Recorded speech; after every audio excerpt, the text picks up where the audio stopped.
안녕하세요. 걸어가는 길 원동미입니다. 이 공간은 우리 삶 속에 모두가 겪으며 걸어가는 소소한 이야기를, 때로는 하찮게 느껴졌던 시간들이 자신의 멋진 모습임을 알게 되는 공간입니다.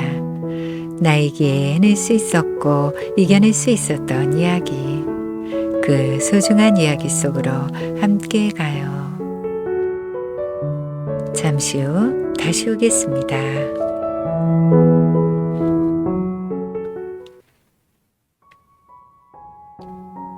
제목, 화상 입은 삼손. 오래전 나름 열심히 기도하고 봉사를 하던 시절이 있었습니다. 그땐 참 열심히 예쁘게 살았던 것 같습니다. 지금 생각해보면 제가 봐도 참 예쁜 모습이었습니다. 출근 전 월요일 아침 6시 미사 후 성당에 앉아 성체조배를 했습니다. 그 시간이 편안하고 행복했습니다. 가끔은 추운 겨울 버스가 없어 1시간 거리를 걸어 성당에 가면 온몸을 녹이기도 전에 먼저 편안함과 감사함에 긴 숨을 내뱉으며 입가에 미소가 번지던 그런 시절이었습니다. 미사가 끝나 그 자리에 계속 앉아 있다 보면 수녀님이 어깨를 톡톡 치며 부르셨습니다. 수녀님은 귓속말로 잠시 나오라고 하셨습니다. 저는 무슨 일일까 궁금한 마음에 나오면 수녀님은 손을 끌며 수녀원으로 향했습니다. 수녀님들은 저를 위해 따뜻한 밥상을 준비해 주셨고 저는 그 천상의 음식으로 하루를 시작했습니다. 그러던 어느 날 수녀님은 제게 조심스레 말했습니다. 아는 수녀님께 의뢰를 받았고 그 청년은 성빈센트 병원에 전신 화상을 입고 입원했는데 신자가 방문해 주기를 바란다고 했습니다. 그런데 전신 화상이다 보니 자매를 보내기도 그렇고 우리가 가기도 좀 그래서. 근데 생각해 보니 자매님이 생각이 났고 수녀님은 제게 자매님은 청년 레지오 팀도 맡고 있고 중년 레지오 팀도 이끌고 있으니 함께 가면 좋을 것 같다고 생각했다고 했습니다. 그러면서 자매님이 가면 그 청년에게 도움이 될 거라고 했습니다. 저는 그 말 뜻을 이해하진 못했지만 전신 화상이란 말에 만나보고 싶다는 생각을 했습니다. 저는 중년팀과 이야기를 했고 함께 병원 방문을 했습니다. 병실 문을 열고 들어가니 얼굴은 곱고 잘생긴 형제였습니다. 저보다 2살 많은 나이였습니다. 그 형제는 저를 보고 조금 당황했지만 아무렇지도 않게 다가가는 저와 뒤이어 들어오는 중년팀을 보고는 조금 안심하는 듯 했습니다. 그 형제는 기도를 마치고 앉아있는 저희에게 이렇게 와주어 고맙다고 했습니다. 그리고 어떻게 이렇게 다치게 되었냐고 묻는 말에 답답하기라도 했는지 이야기를 술술 시작했습니다. 자신은 어려서 부모를 잃고 의지할 곳이 없어 혼자 길을 배회하며 가게 쓰레기통이나 길에 버려진 음식 쓰레기를 먹으며 지냈다고 했습니다. 10살쯤 되었을 때는 작은 심부름을 하며 그때 근근히 살았고 조금 더 커서는 자장면집에서 심부름을 하고 배달도 하고 요리하는 것을 배우며 10대를 보냈다고 했습니다. 그때부터는 자신이 부자가 된 것 같다고 했습니다. 많지는 않지만 월급도 받고 일도 배우고 사장님 배려로 따뜻한 작은 방에서 잠을 잘 수도 있었다고 했습니다. 그 말을 하는 내내 그 형제는 행복했습니다. 우리는 몇 번을 더 방문하며 더 많은 이야기를 들었습니다.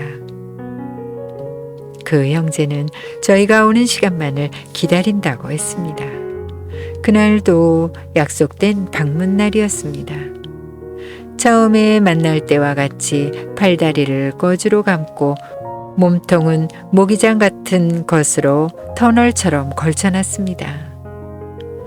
그 얇은 모기장 사이로 여전히 생선 껍질을 벗겨놓은 듯 붉은 핏기가 서린 몸이 보였습니다.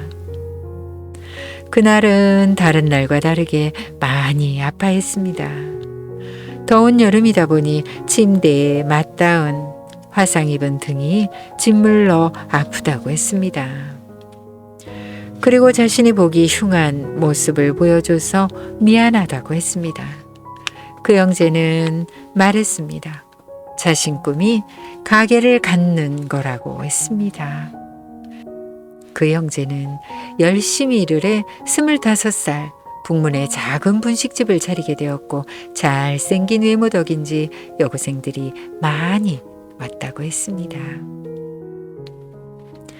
조금씩 돈이 쌓이는 것을 보며 행복해할 때쯤 갑자기 자기가 형이라며 어렴풋이 남아있는 기억 속에 어린 형이 어른이 되어 나타났습니다.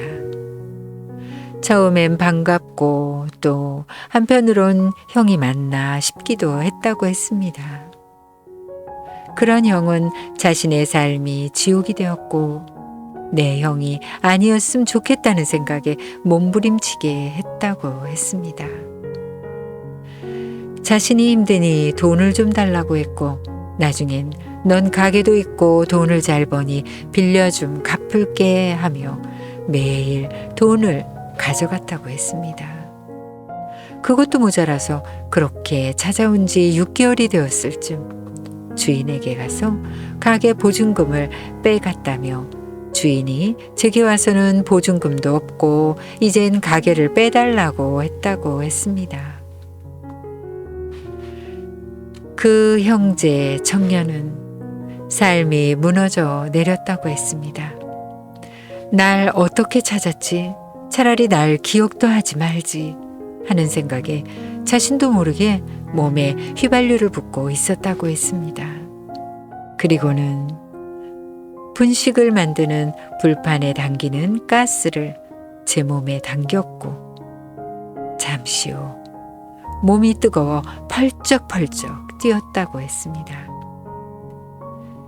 나중에 알고 보니 지나가는 사람들이 가게에 불이 띄는 것 같아 이상해 보였고 소방서에 반복 화재 신고가 접수되었다고 했습니다. 저희를 만나면서 조금 위로가 되었고 자신의 몸에 불을 붙인 것을 후회하고 있다고 했습니다. 그러면서 제게 자매님 수녀원엔 왜 가요? 안 가면 안 되나요? 하고 물었습니다. 미소를 짓는 제게 그 형제는 말했습니다. 고맙습니다. 제가 건강해져서 꼭 성당에 가서 세례를 받겠습니다. 나중에 나를 찾아봐 주세요. 힘센 삼손이 될 겁니다. 라고 말했습니다. 그 형제는 그날도 전신 드레싱을 하며 그 고통에 몇 번의 기절을 반복했고 그 순간에도 난 삼손이야. 이겨낼 거야. 라고 다짐했다고 했습니다.